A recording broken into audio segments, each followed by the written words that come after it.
Okay, let us run this application and see how it works.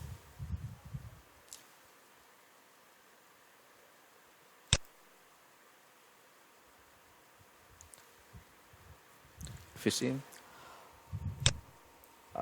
the outer one is the frame window, and this is a container. This container is set with border layout. So in the border layout north, we set first panel. So this one is our first panel, the add text area button and remove button. All this together forms our first panel that is added to the frame window in the north location. Since the frame window is a border managed by border layout, we added this in the north location. So we want to occupy all the remaining area through one more panel. So we use the center. So this means whatever space the panel 1 occupies, that space quota is allocated for panel 1, and for all the remaining space is allocated to the second panel. So the grid based number here, whatever you are seeing, that is our second panel. This panel is managed by the grid layout. So we call this as a nested container because frame window houses 2 panels. So the frame window sees those 2 panels as component, since it is housing those 2 components inside it. The frame window point of view, those 2 panels are components. It treats them as a components, and it treats that it is adding 2 components, one in the north and one in the center of the border layout. Now if you go to the panel 1, in the article we are calling this panel 1 as a button manager panel. So the button manager panel uses once again the border layout, and the border layout north location we are adding the add button, and the south location we are adding the remove button. The text area occupies the remaining space, so this is placed in the central location of the border layout. If you see in frame window perspective, the space required for the first panel is this much. I'm moving the cursor, you can see approximately. So almost half of the frame window. So the remaining space is given to the grid panel. Similarly, so I'm just explaining how the border layout works. So if we come to the panel 1, we placed the button, add button in the north and the remove button in the south. So this is the space required. The height wise for a button, this is the space required. So I just accepted the default font. So if you see, there are a lot of space in the center.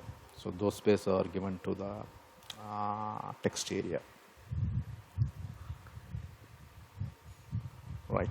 So previously I told that frame window treats these 2 panels as component, and if you take one panel here, this panel is a component for the frame window, but this panel is a container for add text area and remove button.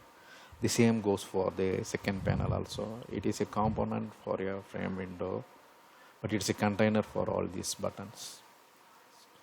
So since these 2 panels are container, then we can assign a layout manager to it. That's why for the top panel we assigned a border layout, and for the bottom panel we assigned a grid layout.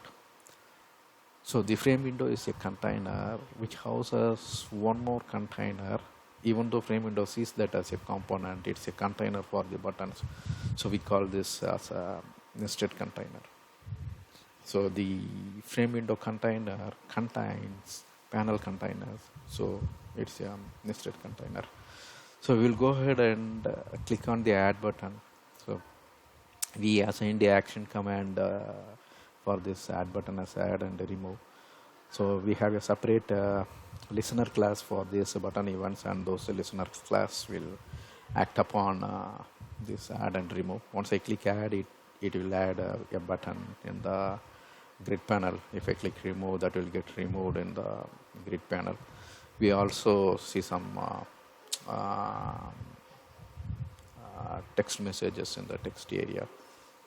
So let me click add. If you are seeing here, there are 6 buttons. They are labeled 1, 2, 3, 4, and 6. So now I click add. If you see here, you are seeing one more row. That's 7.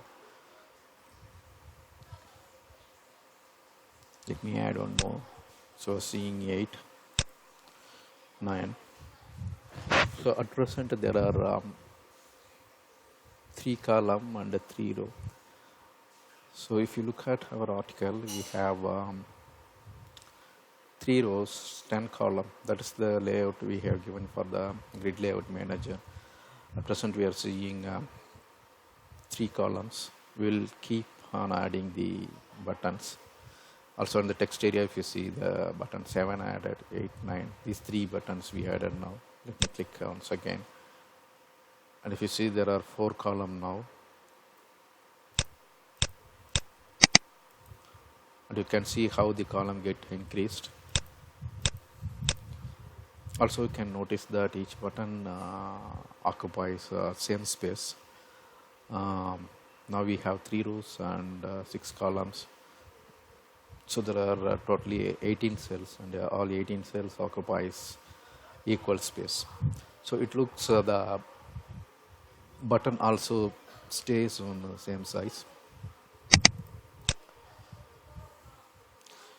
Now if we click remove, it will remove the button from this panel.